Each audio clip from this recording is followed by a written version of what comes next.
Chennai es una ciudad que se encuentra ubicada en el sureste de la India. ¿Y qué me llevó allí? El cacao y el chocolate.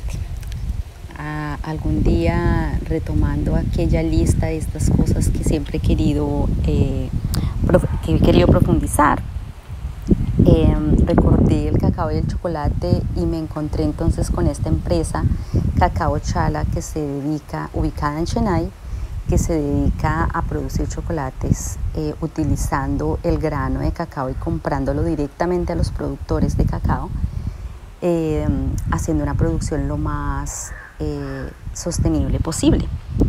Entonces mi llegada a Chennai fue básicamente gracias al cacao, pero ya en la ciudad me encontraría con un par de cosas interesantes. Entonces en este video les quiero contar un resumen corto del curso de elaboración de chocolates y de la cata de chocolates, de una capacitación en cata de chocolates que hice posteriormente. Mis caminatas por la ciudad visitando un templo hinduista grande y la basílica católica de Santo Tomás, que me llevó por primera vez a preguntarme algo que nunca me había preguntado, y es en dónde están enterrados los apóstoles. Entonces les quiero contar un poquito de ello. La visita también al Centro de Estudio de Krishnamurti y la Sociedad Teosófica, que me encontré por casualidad en Chennai. Y obviamente los platos típicos de esta parte de la India. Solo hasta cuando empecé a leer un poco de la producción de chocolate, empecé a entender que la producción mundial o el mercado mundial de chocolate está enfrentando una situación difícil, tal vez desde hace muchos años. Las grandes multinacionales compran el cacao a empresas en África a precios muy bajos, y esto hace que las condiciones para la producción del cacao sean muy precarias, en condiciones de poca higiene, y en muchos casos involucrando casi una especie de esclavitud de los trabajadores en las fincas y de abuso también de menores. Algunas personas con las que estuve hablando, que han visitado muchas fincas en el mundo de cacao, han contado que en África principalmente, en muchas empresas se encuentran trabajando niños de 5, 6, 7 años, porque como su peso es bajo a esa edad, ellos pueden trepar los árboles y bajar el cacao. Es la única forma en que desde África se puede vender el cacao a esos bajos precios. Afortunadamente hoy en día hay un gran movimiento de productores de chocolate a baja escala que le compran el cacao directamente a la finca y hacen un proceso de producción de chocolates en donde mantienen la calidad, las características y todos los beneficios que tiene el cacao en el producto final, en donde no hay adición de colorantes y preservantes como se hace en la industria a escala grande, y en donde las condiciones también le pagan un precio más justo al productor de cacao. Enterarme de esta situación de explotación de los campesinos de cacao, que se extiende a tantos productos que a diario consumimos, me ha llevado a reflexionar también que está todo en nuestras manos. Si existe explotación de los campesinos en África por el cacao que se convierte en chocolate, de alguna manera cuando yo voy a la tienda y compro un chocolate de una de estas grandes multinacionales, estoy apoyando y soy responsable de esa explotación. Soy responsable porque conozco la información. Entonces siento que hoy en día, gracias a la divulgación masiva de información, podemos desde nuestras acciones, desde el momento en que vamos a la tienda o al supermercado, contribuir con evitar estas situaciones de explotación. Y esto se extiende a todos los productos que consumimos a diario. Entonces, la invitación es que cada vez que vayamos al supermercado a comprar un producto, primero le demos la vuelta para revisar de dónde viene y tal vez tomarse el tiempo de hacer una pequeña búsqueda en internet para saber de dónde esa empresa está trayendo las materias primas para hacer los productos. Está en nuestras manos esta situación.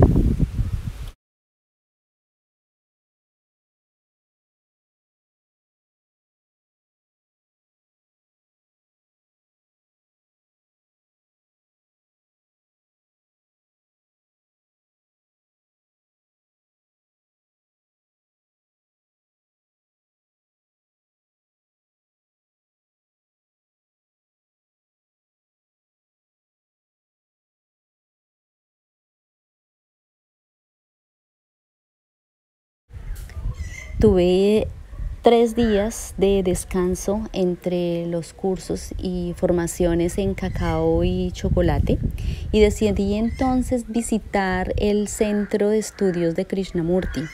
Krishnamurti fue un filósofo de la India que se dedicó principalmente a trabajar en la psicología de la mente y promovía en sus enseñanzas el conocerse a sí mismo a través del autocuestionamiento. El centro de estudios está ubicado en Chennai y es un campus muy bonito con jardines y habitaciones para alojarse.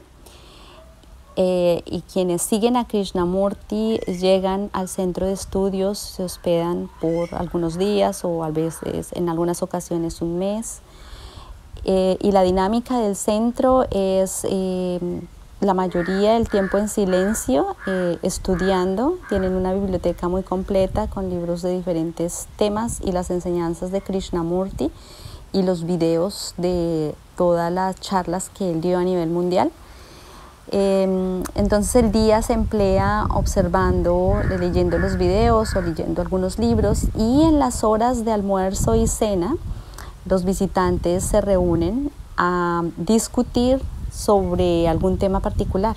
Estando en el centro también me enteré que Krishnamurti fundó una serie de escuelas, colegios en India que tienen un currículo paralelo al estándar del gobierno de la India para educación de niños, que consiste en enfocar los primeros años de la educación en las artes y en el autocuestionamiento. Esto me hizo recordar entonces el sistema de educación promovido por Rudolf Steiner, un sistema de educación alternativo con los colegios Waldorf, y leyendo un poco más me enteré que exactamente Rudolf Steiner perteneció como a la misma ideología y estuvo compartiendo casi la misma filosofía con Krishnamurti. Bueno, ahora la culinaria del sur de la India. Sin subestimar la gran variedad de alimentos que tienen en esta región, me atrevo a decir que los ingredientes principales son el coco, que lo utilizan fresco, rallado, o cocinan con él, o realizan leche, o utilizan el aceite de coco, y el arroz. En el caso del arroz, una de las preparaciones principales es mezclar arroz con lentejas blancas, molerlos y ese polvo, agregarle a esa mezcla de polvos agua y dejar fermentar 8 horas esa mezcla. Al día siguiente, esto en las casas se realiza en las noches, todas las noches. Y al otro día, porque este es un desayuno, al otro día entonces con esa masa se cocina al vapor en un caso, o se realizan una especie de crepes. Se diluye con más agua y se realiza una especie de crepes. Este es uno de los platos muy típicos casi en todas las casas en los desayunos en India. Los dejo en las fotos con algunos de estos platos que tienen esta preparación de masa fermentada. Aquí sigue entonces la historia del cacao y el chocolate, ahora con la cata. Entre más realizo esta peregrinación culinaria, más me doy cuenta de la importancia de la cata de cualquier alimento. Se ha convertido como en una especie de meditación, en donde para poder reconocer todos los sabores de un ingrediente, necesitamos absoluto silencio y concentración, y empezamos a descubrir facetas de la comida que antes no conocíamos por no consumirlos de manera meditativa, por decirlo de esta manera. Entonces he llegado a concluir que así como en algún momento comentaba que uno de los mayores principios de la nutrición y del buen comer y entonces del buen vivir es trabajar para tener una mente estable, para así tomar buenas decisiones. Creo que el segundo elemento en el aspecto de la nutrición es enfrentarse a diferentes catas de productos para poder conocer mejor los ingredientes y poder conocer también cuáles son los ingredientes que son de buena calidad y cuáles son los de mala calidad. Una vez muy interiormente descubrimos los alimentos de buena calidad y a qué debe saber un alimento de buena calidad. Una vez llegamos a ese entendimiento interno, ya no hay forma de salir al supermercado y comprar algo que esté fuera de esa calidad. Entonces siento que la cata es uno de los elementos importantes que determinan nuestras decisiones a la hora de comer y por ello nuestra salud. Hasta ahora que hago este video y pongo juntos todas las vivencias en Chennai, me doy cuenta que mi estadía en Chennai fue un minestrone, una mezcla de muchas cosas. Pero no puedo dejar pasar esta visita a la Catedral de Santo Tomás en Chennai, India, que me llevó por primera vez a preguntarme en dónde están enterrados todos los discípulos. Yo como anterior católica nunca me pregunté ello, y ahora más como por curiosidad quería saber. ¿Y por qué? Porque mientras estaba en Chennai me contaron que en esta catedral se encontraban algunos restos, partes de los restos del apóstol Santo Tomás. Entonces di una ligera leída y encontré que en la mayoría de los casos, todos los discípulos fueron decapitados o martirizados mientras predicaban el evangelio en diferentes partes. Después de la muerte de Jesús, al parecer todos se dispersaron y empezaron a evangelizar en muchas partes, algunos en tierras cercanas y otros, como en el caso de Santo Tomás, que de acuerdo a la tradición antigua dice que llegó a la India a traer el catolicismo o el cristianismo a esta parte, ¿no? A evangelizar en nombre de Jesús en el sur de la India. Entonces también me enteré que no hay certeza en algunos casos de los discípulos, de los restos de los discípulos, porque los martirizaban y luego los restos los trasladaban de un sitio para otro. Y en la mayoría de los casos viajaron lejos, como en el caso de Santo Tomás. También por primera vez me enteré que, por ejemplo, el apóstol Santiago, al parecer, fue a evangelizar a España y por ello los restos los llevaron a lo que es hoy iglesia de Santiago de Compostela en España. Entonces los restos de Santiago están en España. Algunos restos, la mayoría de los discípulos, los restos se encuentran en Italia, en algunos sitios de Roma o en Marfil, o en otros sitios en Italia. Y otro tal vez que me llamó la atención fue San Mateo, quien llevó el Evangelio hasta Etiopía, pasó hasta África, pero ya más adelante, después de que fue también martirizado, sus restos fueron llevados a Italia. Un poco de historia de la iglesia cristiana en Chennai. Termino entonces este minestrone, esta mezcla de diferentes vivencias, con la visita a la Sociedad de Teosofía, a la Sociedad Teosófica.